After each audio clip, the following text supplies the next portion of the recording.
sommes Sifa FM 93.5 MHz. Bienvenue à ce journal d'information présenté par Hardy Moulongoui. Dans quelques instants, voici les titres. Les titres de ce journal, la libération des Congolais en Ouganda après plusieurs jours de leur détention donne un sentiment de joie aux Congolais. L'implication de l'ambassade de la RDC vient de donner une solution favorable à nos compatriotes vivant en étranger. Le journal. Une réunion stratégique des professionnels de santé s'est tenue ce vendredi à l'hôpital général de référence de Kalemi. Devant plusieurs participants, cette grève est générale et non provinciale. Mesdames, Messieurs, les détails vous les aurez dans ce journal. Le journal.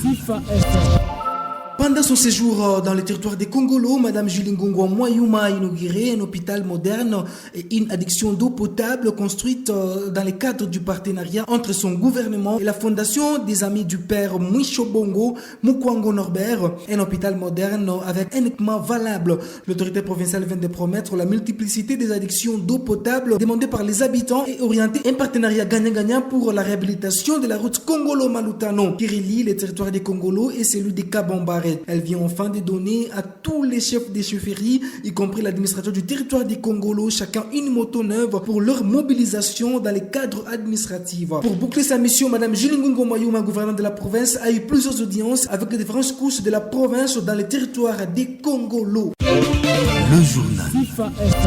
Toujours dans le même registre, à Congolo, la Direction générale des recettes, Kadejertanga Sigle, vient d'éclaircir la population de cette partie de la province sur les spéculations qui circulent suite aux propos tenus par certains hommes politiques en perte de vitesse et un mauvais positionnement contre Mme Julie Ngongo Mwayuma, gouverneur de la province. Le directeur général adjoint en charge de l'administration et finances à la Dejertanga Congolo, M. Kineme Kitombo Jean-Claude, a appelé les habitants à avoir confiance aux institutions de l'État congolais, dont la gouverneure Julie Ngongo Mwayuma est la seule représentante du gouvernement central et du président de la République Félix-Antoine Tshisekedi Tshilombo. C'était lors d'un échange réalisé ce mercredi 23 août 2023. Mais ce Kineme Katombe a tenu à clarifier les spéculations sur la taxation qualifiée illégale par un groupe de politiciens. Il affirme que les services de la Dejertanga n'étaient pas opérationnels dans le territoire des Congolo et Moba depuis plus d'une année et n'étaient donc en aucun cas impliqués dans les perceptions effectuées aux barrières du Tonson Kalemi Congolo. Le journal. Nous sommes à Kampala, la capitale de l'Ouganda. Du jeune Congolais arrêté il y a plusieurs jours ont été relâchés grâce à l'intervention de notre ambassade en Ouganda. Le président du comité de la diaspora congolais vivant en Ouganda, ces Congolais dont les mineurs étaient poursuivis par les services de sécurité ougandais pour manquement de documents migratoires. Selon lui, les Congolais ont fui les atrocités dans l'est de notre pays où ils exerçaient des petits commerces. Le journal.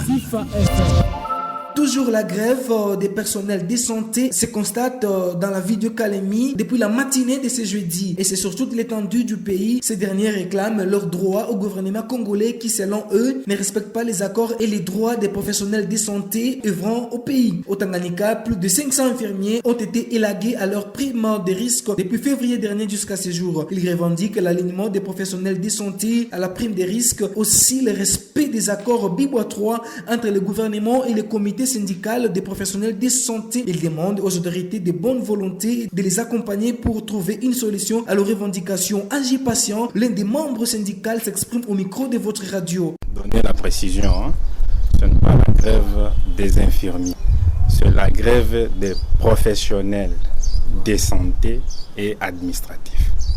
Donc là, il y a les infirmiers ainsi que d'autres catégories. Ce sont celles-là qu'on appelle administratifs, excepté les médecins. Nous sommes en grève. Je pense que les correspondances ont été déposées aux différentes juridictions, entre autres au gouvernorat, au niveau du ministère de la Santé, ministère de l'Intérieur, auquel nous revendiquons auprès du gouvernement national. À l'issue des assises des Bibois 3, il y avait un cahier de charges auquel le gouvernement n'a pas honoré vis-à-vis des personnels, vis-à-vis des professionnels de santé. Donc nous réclamons.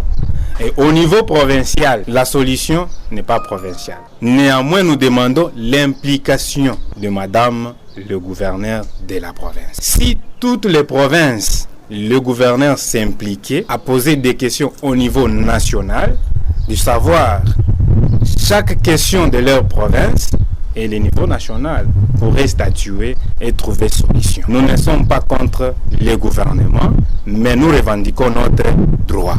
En fait, j'aimerais souligner que la grève, ce n'est pas la deuxième grève, c'est toujours la grève de 2021. La grève était suspendue, ça n'était pas levé. Bien entendu, nous sommes dans une période d'épidémie due au choléra.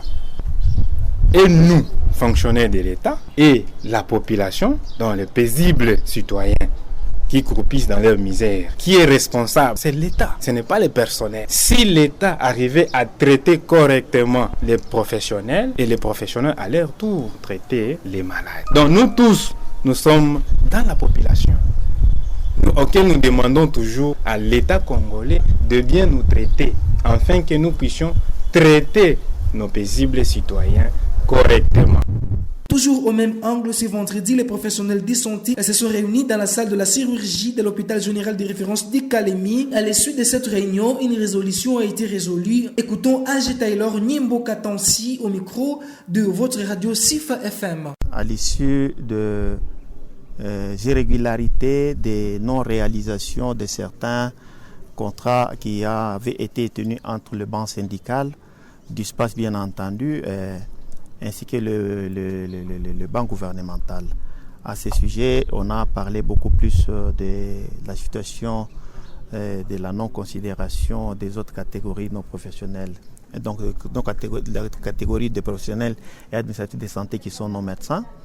Là, on a compris qu'il y avait d'abord alignement. La particularité dans le Tanganyika est telle que on a élagué, c'est-à-dire, c'est ça la grande colère, on a élagué plus de 400 infirmiers et autres administratifs qui touchaient leur prime de risque depuis le mois d'avril jusqu'à ce jour, pour lesquels des raisons non valables, point d'interrogation. Et comment vivent ce dernier, point d'interrogation. C'est ce qui a suscité vraiment la colère de pouvoir emboîter la grève sèche au niveau de la province du Tanganyika, mais cette grève n'est pas particulièrement à Kalemi, moins encore seulement la province du Tanganyika, mais sur toute l'étendue du territoire national. Le journal.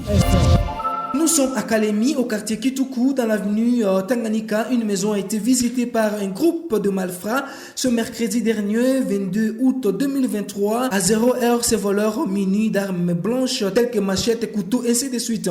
Ils ont eu à emporter plusieurs biens et une somme importante d'argent. La victime responsable de la maison cambriolée affirme que ces voleurs étaient âgés d'une vingtaine d'années. Certains ont fui du côté de la paroisse Saint-Michel, dont parmi eux, 2 malfrats ont été attrapés par les habitants visuels de cette avenue et brûlés vifs au niveau du boulevard Lumumba, tout près du restaurant Raissa. On l'écoute au micro de SIFA FM. Alors, ilikuwa ni 0h30. 0h30 tuko tunalala, tusikie tu banapika kikitu kumulango. Sasa bon, mimi nilikuwa mnyumba nikazania sema ni kitu kimoja kinaanguka mnyumba. Mimi sasa nifikie pa salon hivi, deja bezi banaingia, wale baba mipanga, ba garçon tu, age moi ma 20 banaingia, balikuwa presque kama 6. Alors c'est banaingia akanitumena kwa chambre, kaniambia rudia kwa chambre. Banaanza ni torcher, leta makuta. Bon, sisi tuko na discuter mu chambre. Bakabeba benye bili balikuwa nayo, bakabeba telefone mbili Android, bakabeba na benye bilikuwa mule ndani, tunakuangalia makuta ilikuwa mule, bakabeba masaki, bakabeba ma preparation ya rentrée scolaire ya batoto. Ikafika aba benye balikuwa pa salon, ndio banaanza pokezana bitu. Bakabeba television ya marque ya Samsung ya 24 pouces, bakabeba moniteur, bakabeba boomer, pasi, bluetooth moi hivi la sans fil, bitu vingi yote pale pa salon. Bakapokezana, bengine bakapanda nje ya Saint-Michel. Senye banatoka bakakobeka milango yote, bakabakobeka makadena nje, bakabafunga makale. Senye banaenda hizo tunaanza fukozana nabo bezi bale babitu bakapanda huko yulu. Aba bale batatu bakaenda lo hivi bakanyoroka na barabara, kisha bakatokea la kugodron, bakatupotea, bakakimbia. Ndio ile situation ilipitikana vile busiku. Na kitu tunitalaomba ni sécurité ya basoda njoo mwaveni Tanganyika amuna.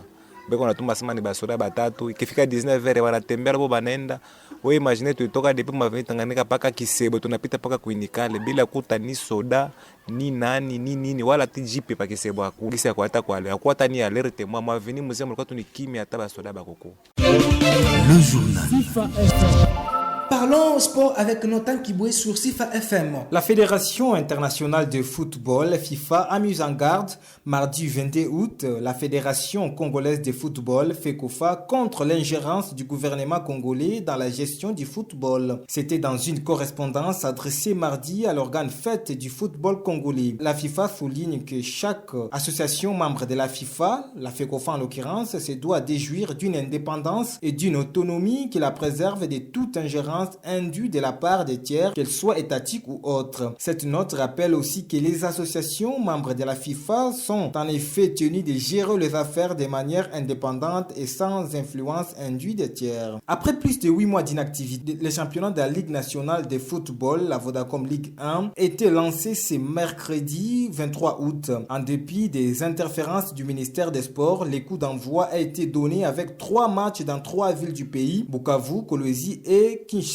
Dans les groupes B, au stade de la Concorde de Kadutu à Bukavu, Étoile du Kivu a perdu à domicile devant Céleste de Mbandaka sur le score de 0-1. Et à Kolwezi, au stade Dominique Diour, l'AS Simba recevait tout-puissant Mazembe et le score de la partie était de 0-1 en faveur des Corbeaux de Lubumbashi. À Kinshasa, les Aigles du Congo sont tombés devant Magno par un score de 0-1.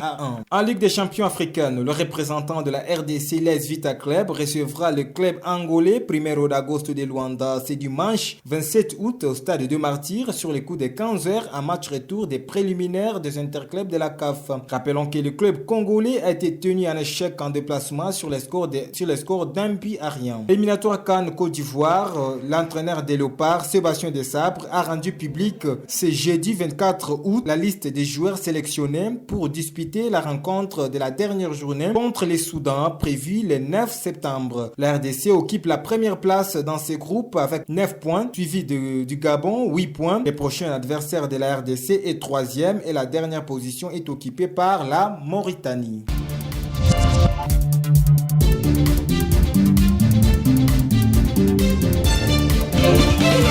Fidèle auditeur, voici les rappels des titres. La libération des Congolais en Ouganda après plusieurs jours de leur détention donne un sentiment de joie. L'implication de l'ambassade de la RDC est une solution favorable à tous les compatriotes vivant au pays et à l'étranger. Le journal FIFA Une réunion stratégique des professionnels de santé s'est tenue ce vendredi à l'hôpital général de référence de Kalemi devant plusieurs participants. Cette grève est générale et non provinciale. Mesdames, Messieurs, merci de votre extrême fidélité. Merci de nous avoir suivis. Bonne suite des programmes sur nos antennes.